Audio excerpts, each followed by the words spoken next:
Professor Avi Shalaim, it's a great pleasure to meet you again, and congratulations on an excellent autobiography. Thank you. I really enjoyed reading it. And let me begin by asking you about the title. It must be a very provocative title as far as the Zionists are concerned, talking about an Arab Jew. The title isn't provocative. The subtitle is. The title is Three Worlds. Yes, true. And the three worlds of the title are Baghdad, where I lived up to the age of 5. I was born in Baghdad in 1945 to a Jewish family. In 1950, we moved to Israel. The second world is Ramat Gan, a town in Israel, where I went to school from the age of 5 to 15. And the third world is London, where I went to the Jewish Free School from the age of 15 to 18. So that's the title. And the subtitle is Memoir of an Arab Jew. And that is the provocative part, because the notion of an Arab Jew is a very controversial one. Israelis, on the whole,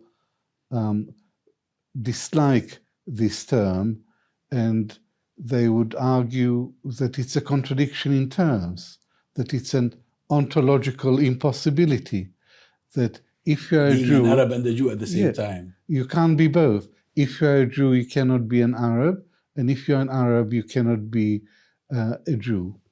And what is curious is that in Israel, you can be a French Jew or a Hungarian Jew or an Argentinian Jew.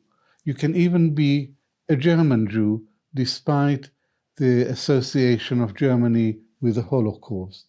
But if you say you're an Arab Jew, people jump up and say, that's impossible. You can't be an Arab Jew.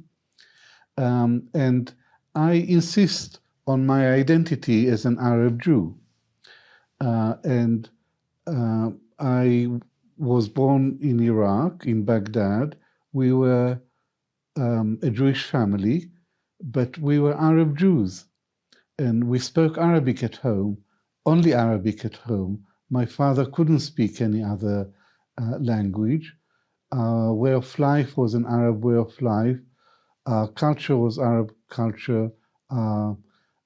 Social customs were of the region.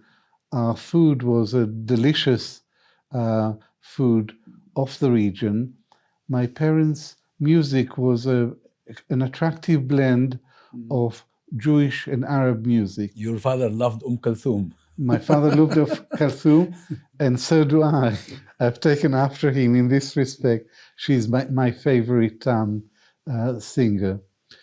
So there is no better way to describe my first identity than that of an Arab Jew. Actually, I was amazed even to notice that some of the traditions in marriage and other things were very similar to what the Arabs do, whether they were bad habits or good habits.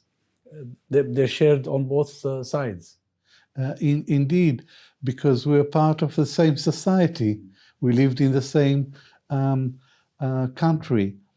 And but what's the secret behind the Zionists wanting to dissociate Jews from anything Arabic? Even the names, people upon arrival, many of them, their names were changed, maybe given a Hebrew meaning of the word, or a Hebrew alternative of the name, or probably given completely different names. So Zionism is a late 19th century European phenomenon. It emerged in the age of nationalism in Europe, and Zionism wanted an independent Jewish home for the Jews in Palestine. So it was a nationalist movement in the European tradition, and everything about Zionism was European. It was a movement by European Jews for European Jews. My mother used to wax lyrical about the wonderful Muslim friends that we had in Baghdad. And one day I asked her, did we have any Zionist friends? And she said, she looked at me as if it was a strange question. And she said, no, Zionism is an Ashkenazi thing. It's nothing to do with us. And I think that remark captured the attitude of most Iraqi Jews, that Zionism had nothing to do with us. We were Iraqis. We were Iraqis whose religion happened to be Jewish, just as there were Iraqis whose religion was Islam, and there were other Iraqis whose religion was Christian. And these facts are regrettably lost not only on many Jews, but on many Muslims as well. Reading through the book, I'm reminded of my own personal experience when I first encountered an Iraqi Jew. That was my first ever meeting with a Jew who was originally from Iraq. When I worked with an American agency called FBIS, Foreign Broadcast Information Service, which is a media monitoring agency. I was posted in Cyprus initially, before I moved to Bahrain. And when I joined the team, the other members of the team pointed to a person sitting on his own. This is a Jew, so be careful. And I stayed, I minded my own business and did not interact with him until one day I was walking through the main street in Nicosia, and he called me, Azam, let's have a cup of coffee. I sat with him, and he almost wept as he described to me how he felt discriminated against by the Arab members of the team in the Nicosia office, and said, isn't it enough that we've been wronged by the Ashkenazis and we've been discriminated against? And actually, it's just a completely different world that we didn't have an insight into. That's a very revealing story. And it points to Jews from the Arab countries who ended up in Israel and felt out of place. Edward Said wrote one of the best autobiographies that I've ever read, and it's called Out of Place. So he didn't feel he belonged anywhere, whether it was in Egypt or whether it was in America, he felt out of place. And the same is true of so many Iraqi Jews, like my family. And I had a distant relative called Yitzhak Bar Moshe. He was an author, and he ended up in Israel, and he wrote 10 books, all in Arabic, because he never felt at home in Israel, and he was not able to write in Hebrew. And one of his books is called Al-Khuruj min al-Iraq, the departure from Iraq. And it's about this period around 1945, 1950. And one of the things he says in this book is, we left Iraq as Jews and we arrived in Israel as Iraqis. And that sums up the dilemma of displacement from one country to another. Now, I see in the book that you describe vividly how many of the Iraqis who ended up in Israel in the early 50s still spoke with emotions, with deep emotions about their birthplace in Iraq. But yet, I think fortunes for Iraqi Jews started changing much earlier than this. You talk about the Farhud, for instance, which was some sort of a pogrom, wasn't it? Yes. And you also hint that it was probably ignited by several factors, including the rise in Arab nationalism and a certain decision on the part of the British forces, because Iraq was a British colony at the time, at least in reality. But yet, the Jews were still living in their country, despite what happened, until the early 50s.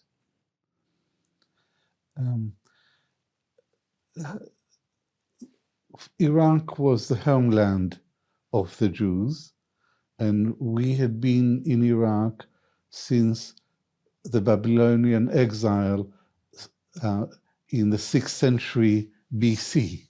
So we were not newcomers to this country. We were not outsiders.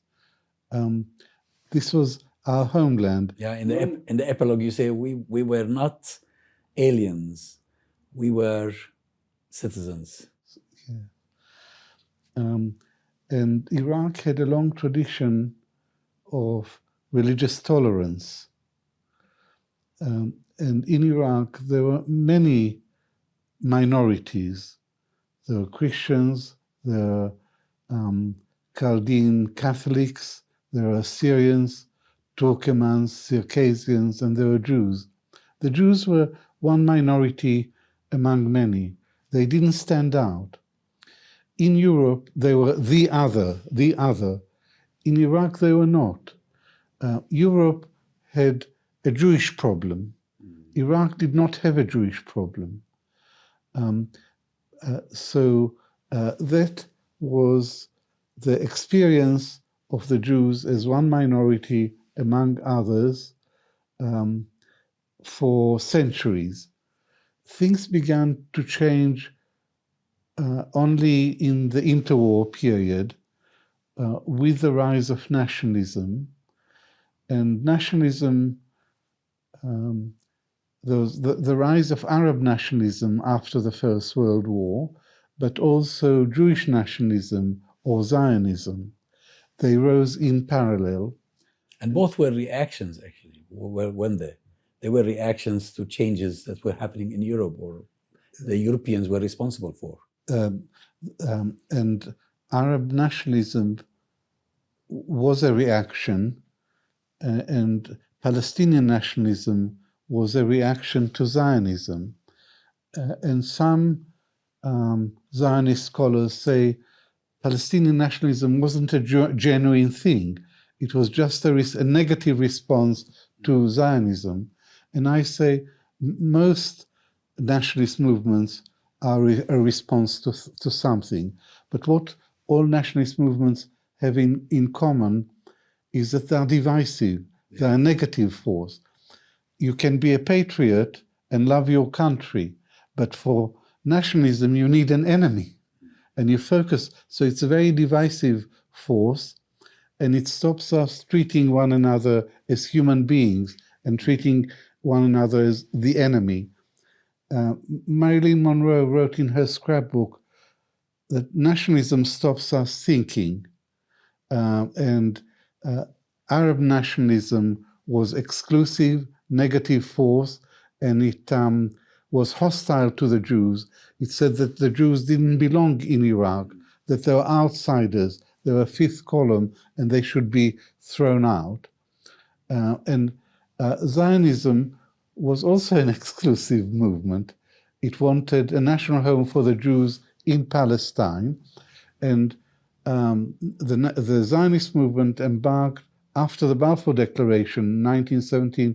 The Zionist movement embarked on the systematic takeover of Palestine, and this involved the displacement of the Palestinians. And that was another reason for Arab hostility towards the Jews, because things changed. Zionism gave the Jews a territorial dimension for the first time in 2 millennia. Now there was after 1948, there was a Jewish state in Palestine, the state of Israel, and it was easier for Arab nationalists to say to the Jews, you are not from here. You're outsiders. You don't belong here. And the Jewish community, which had been a pillar of Iraqi society, now was cast as a fifth column. And here where some collaboration existed between the authorities in Iraq and the Zionist movement. Probably not directly, but I think they made a legislation even permitting eventually Jews to leave, provided they abandoned their own possessions inside Iraq.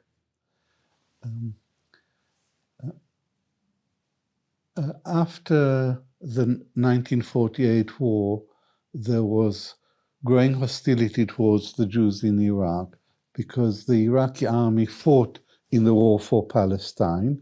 At the end of the war, in early 1949, after the guns fell silent, Israel signed armistice agreements with all the neighboring Arab states, but not with Iraq. The Iraqi army withdrew from Palestine and the government did not sign an armistice agreement, so Iraq is still officially at war with Israel.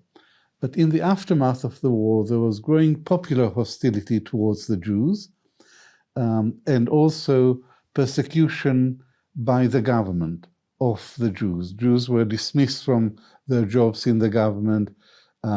Restrictions were placed on Jewish bankers and merchants, and a quota was imposed on the number of Jews who could go to university.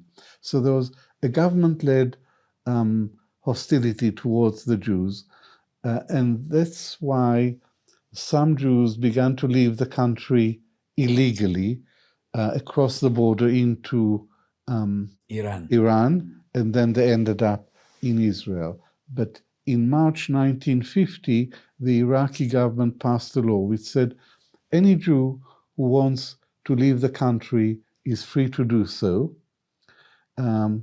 They have a year to register to leave on a one-way visa. So they could leave the country, but they couldn't come back. It was Roha Bala Raj'a. And not many Jews took advantage of this option. Your family didn't? My family had no desire to go to leave. We wanted to stay. We were Iraqis.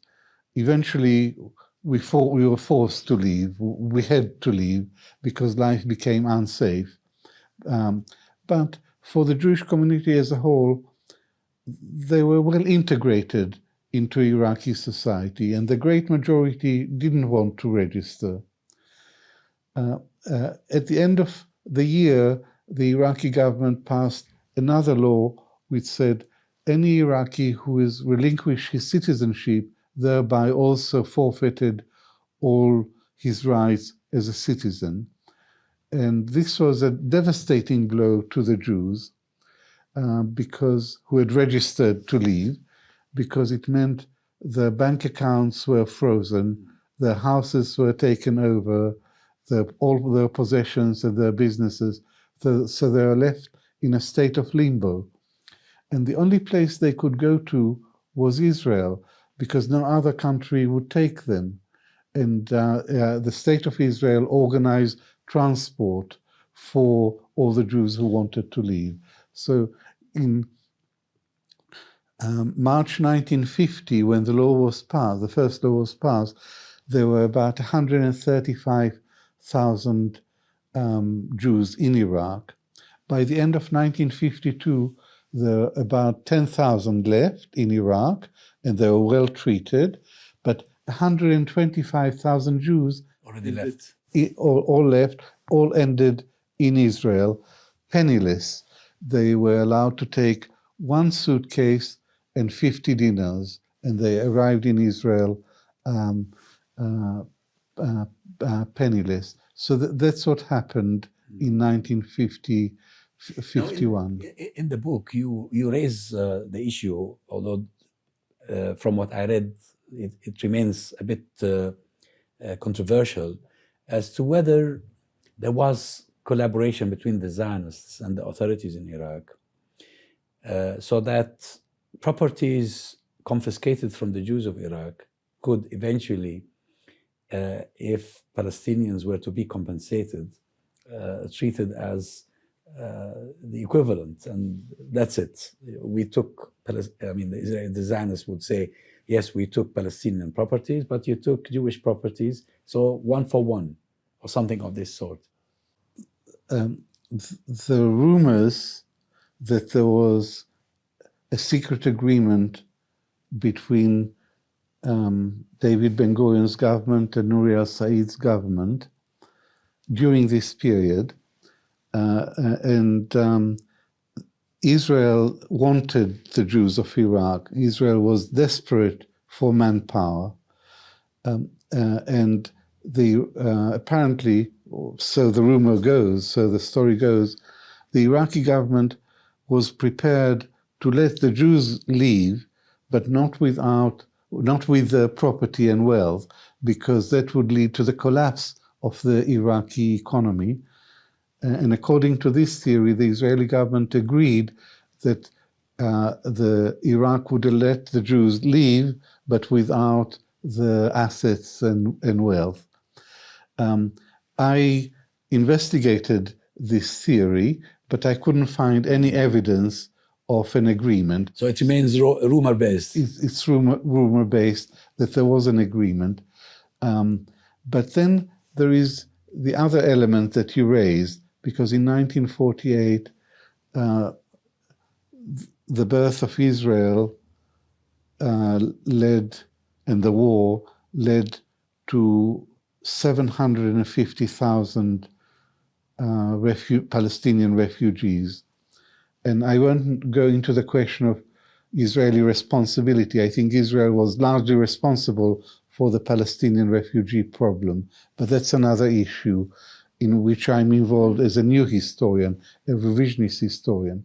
But anyway, at the end of the war, there were 750,000 Palestinian refugees. And the international community demanded from Israel two things: the right of return or compensation. And according to the UN Resolution 194, it was the refugees who could choose, who should have been allowed to choose between a return to their home or compensation. So there was strong pressure on Israel to compensate the refugees, and Israel wasn't willing to either let them return or to compensate them. And then when Iraq confiscated the wealth of the Jews of Iraq, the possibility arose, and Israel did make some statements about offsetting the Palestinian assets with the Jewish assets in Iraq, but nothing ever became of it. And I want to emphasize that we were not refugees. We were not physically mistreated. We were not expelled from Iraq. We chose to leave because life became intolerable, whereas the Palestinians were genuine refugees. They were expelled, and Israel was Israeli military, psychological, and other pressures and economic pressure forced for the most part, the Palestinians were expelled. They did not leave of their own will. So they're refugees, and we are not refugees. In a very real sense, we are victims of the Arab-Israeli conflict. Now, the pioneering thing about this book, and I read this in some of the reviews, is that you provide clear evidence that the intolerable situation that the Jews found in Iraq was not solely the product of a change of attitude on the part of the Iraqi establishment, which mistreated the Jews, but also on a campaign of terrorizing carried out by Zionist elements. The Zionists probably felt that the majority of the Jews of Iraq didn't have sufficient reason to make them decide to leave Iraq and come to Palestine. So they needed to be encouraged. And the way to encourage them is to frighten them or terrorize them. And I want you to tell me about this, but after we take a brief break. We'll take a brief break and then we will resume. Fine.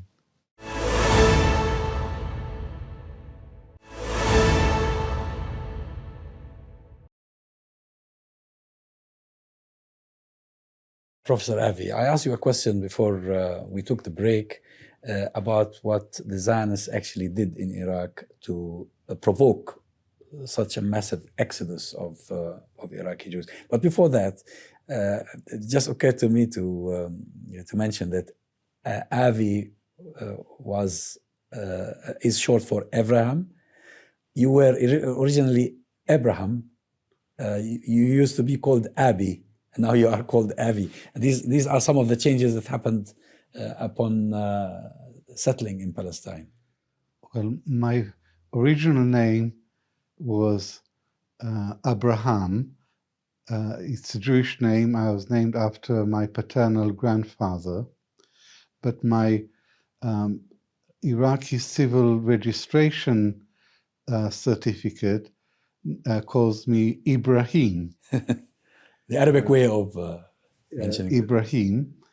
And in the book, there is a picture of my civil registration certificate.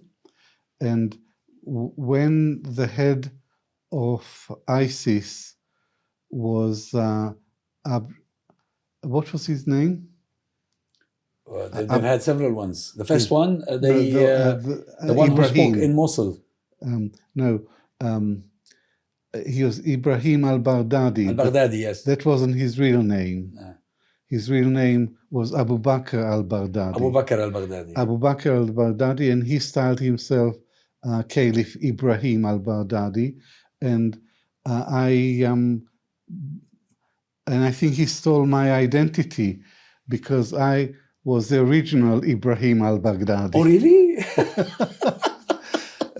Because my name was Ibrahim and I was in Baghdadi.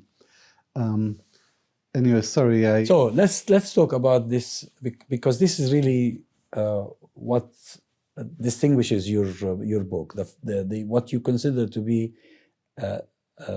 evidence of involvement of the Zionist movement in the exodus of the Iraqi Jews.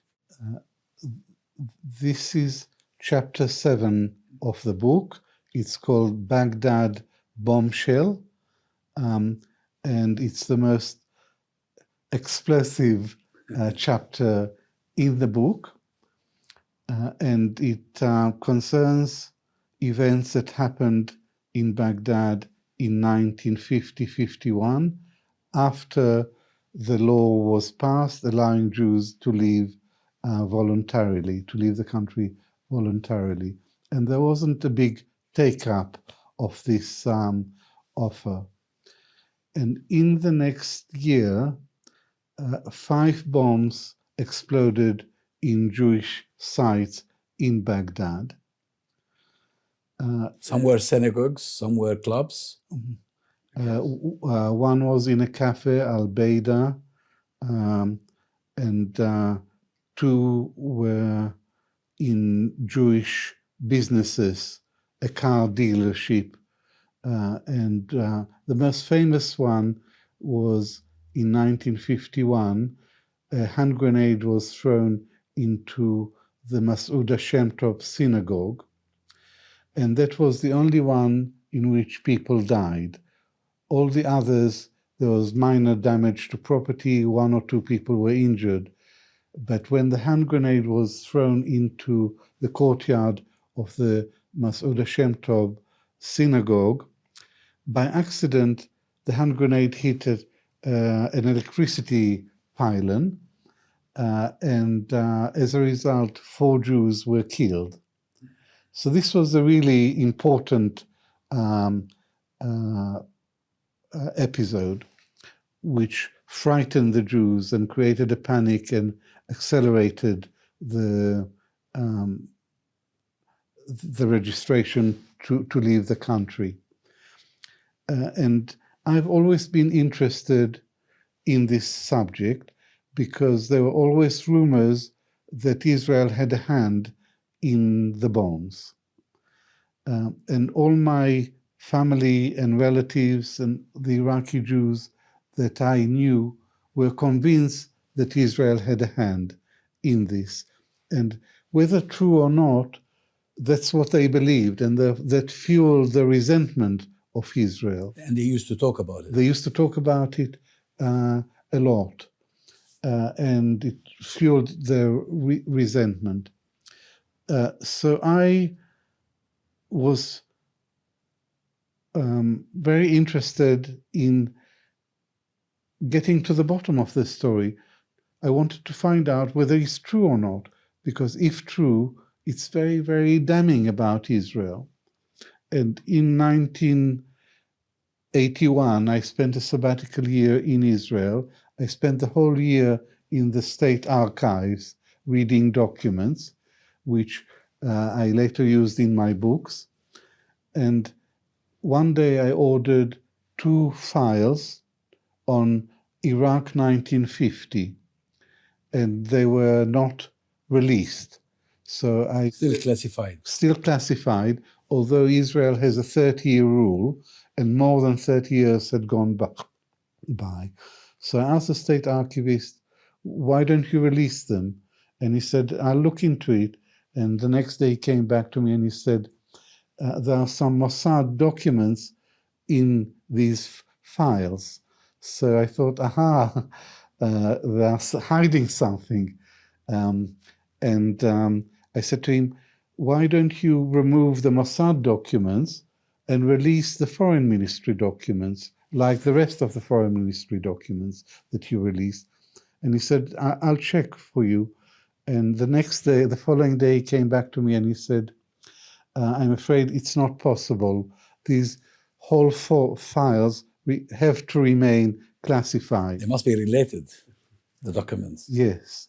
So I said to him, obviously, you're concealing something.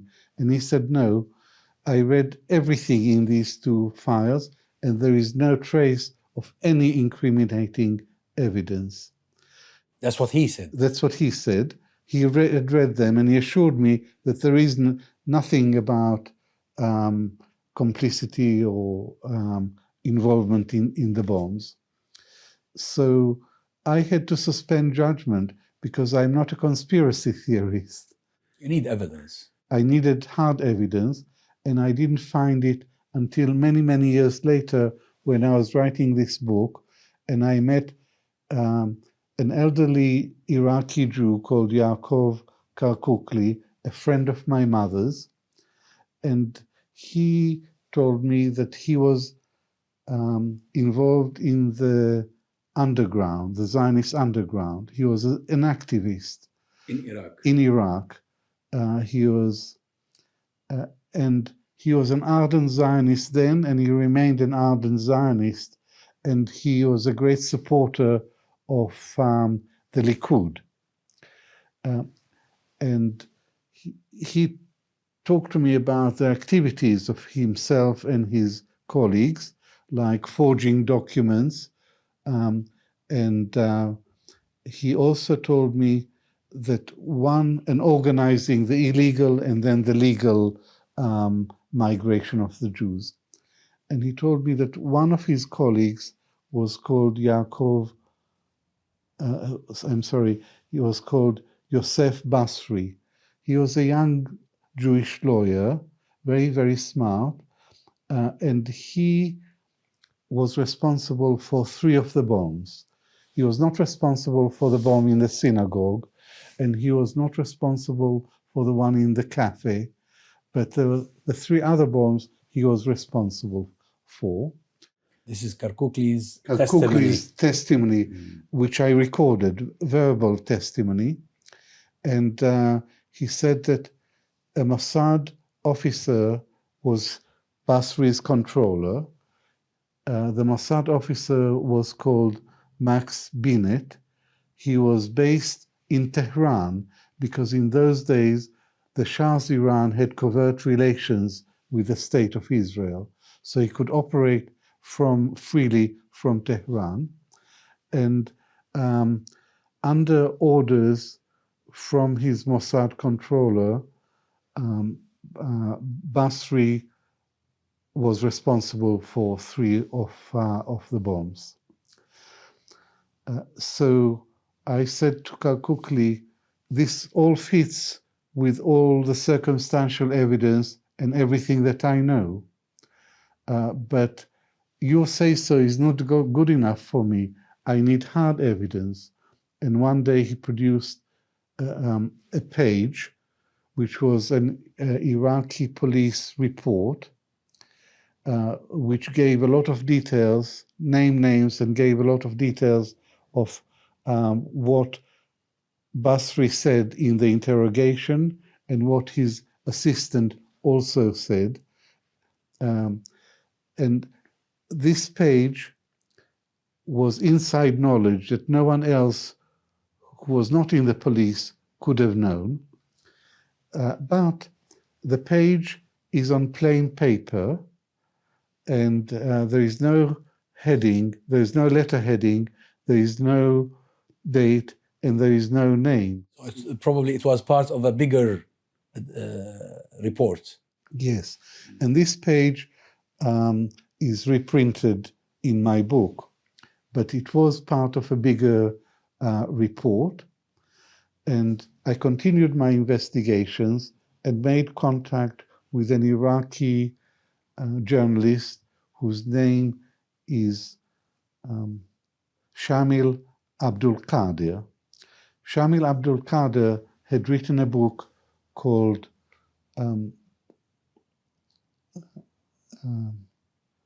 الحركة الصهيونية وهجرة اليهود من العراق عام 1950 1951.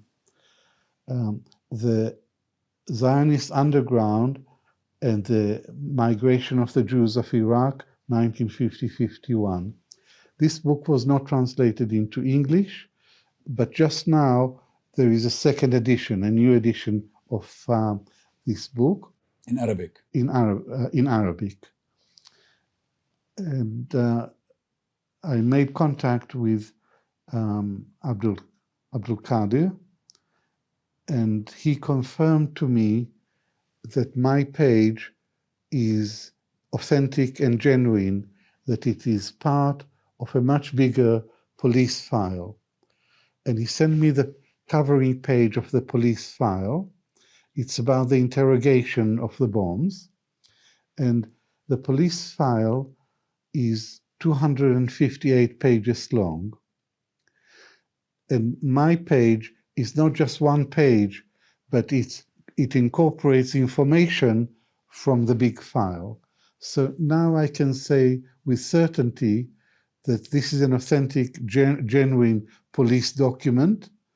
And this is the undeniable evidence that I now have that there was Zionist underground involvement in 3 out of the 5 bombs.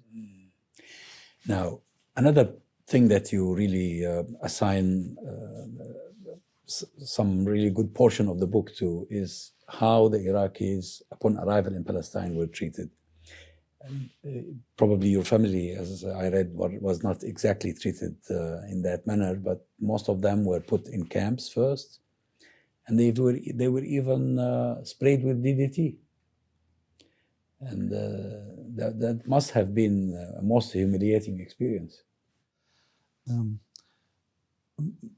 My family was privileged. We were upper class, wealthy Iraqi Jews.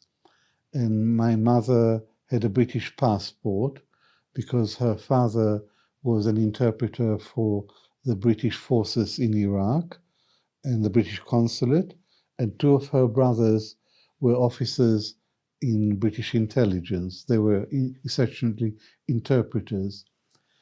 So when my parents had made the decision for us to leave Iraq.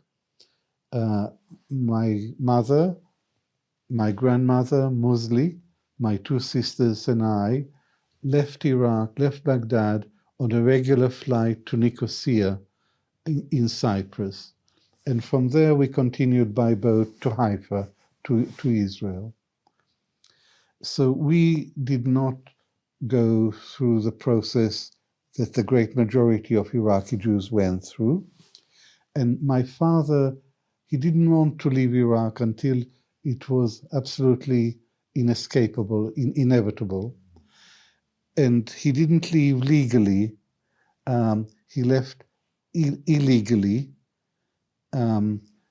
with the help of the Kurds across the border into Iran and then to Tehran. And then a year later, he joined us in Israel. So he didn't go to Ma'abara either.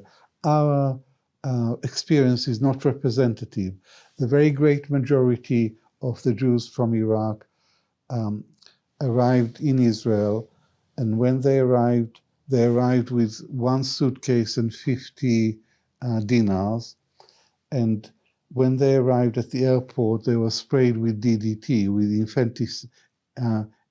infanticide, which was a truly traumatic experience for them. Set against the... And by the way, it's banned now internationally because I think it's proven to be carcinogenic or causes cancer or something. Okay, so this was their first experience in the whole in the Promised Land, and then they were taken into transit camps, Ma'abarot, and conditions in the Ma'abarot, in tents and shacks, were very, very difficult, very harsh, and the food was of a very poor quality and not enough of it. Hygiene was very poor indeed. This was a terrible shock for the Jews, and not all Jews were wealthy. There were poor Jews as well. And the experience of individual Jews in arriving in Israel varied. But for the community, some did better than others. And by and large, Iraqi Jews did much better than any other group of Jews from the Arab lands, say the Moroccan Jews, who were the bottom of the pile in Israel. But for the Jewish... Is it because of their economics position or what?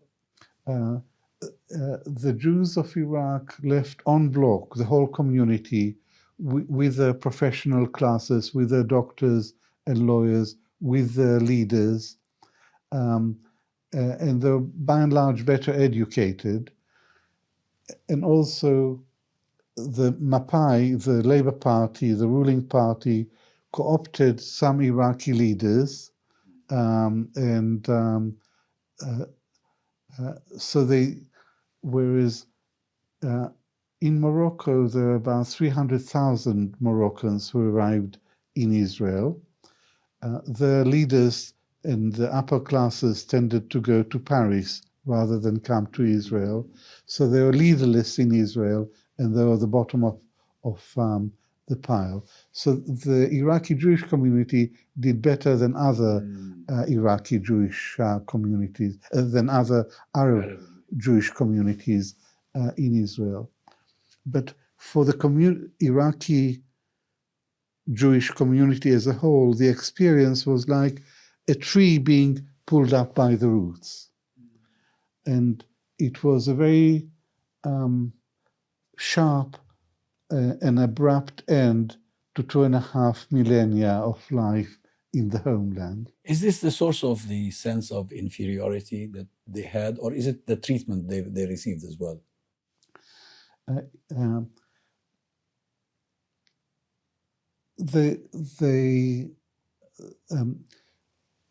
Israel was a European creation. It was created, established by European Jews.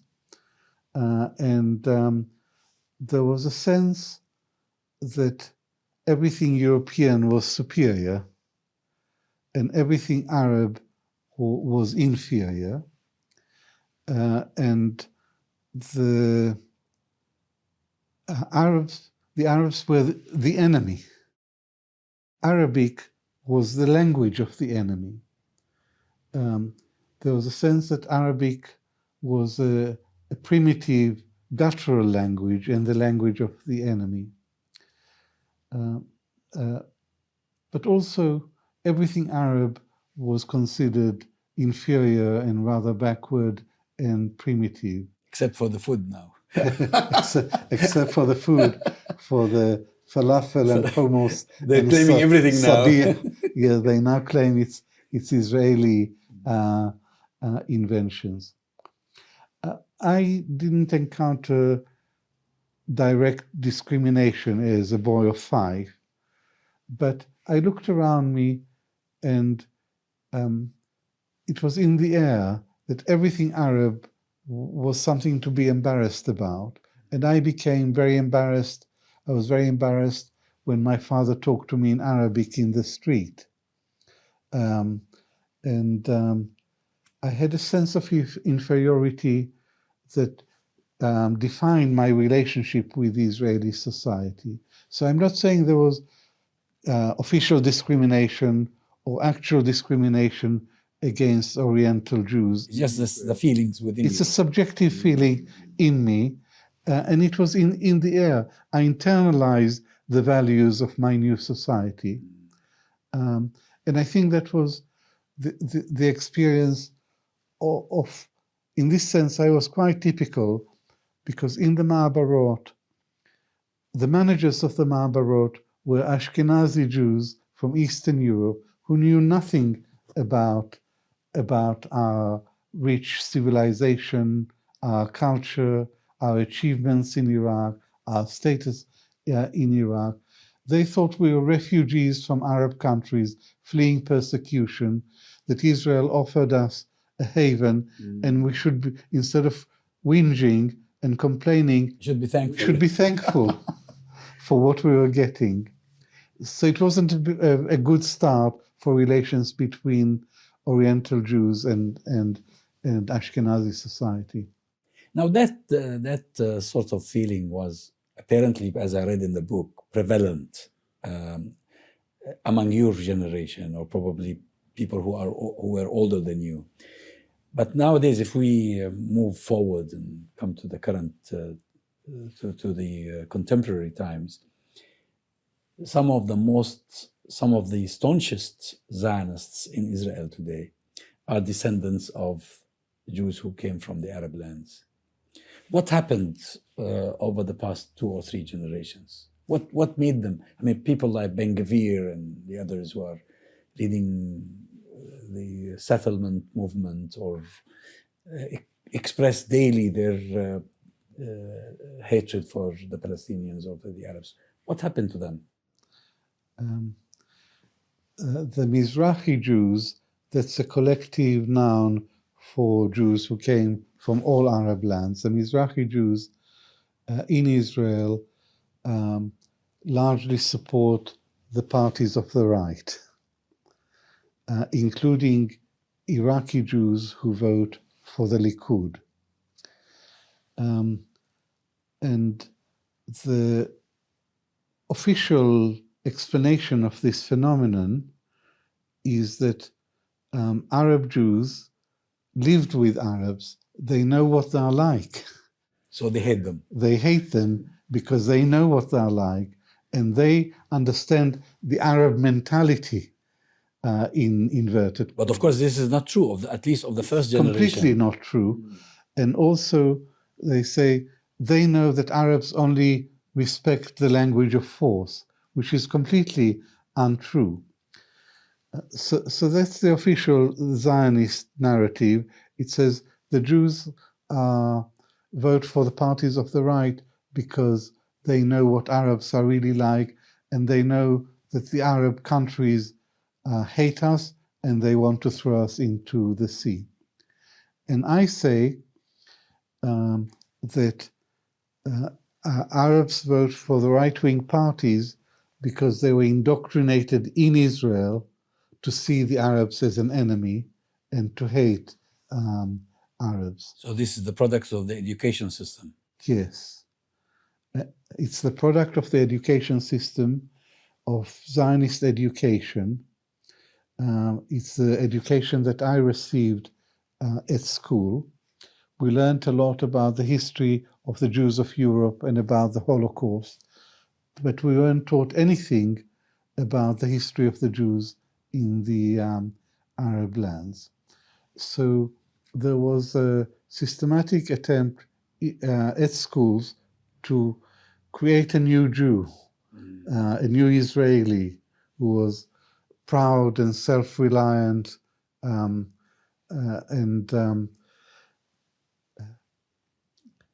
and I, in retrospect, feel that my identity was that of an Arab Jew.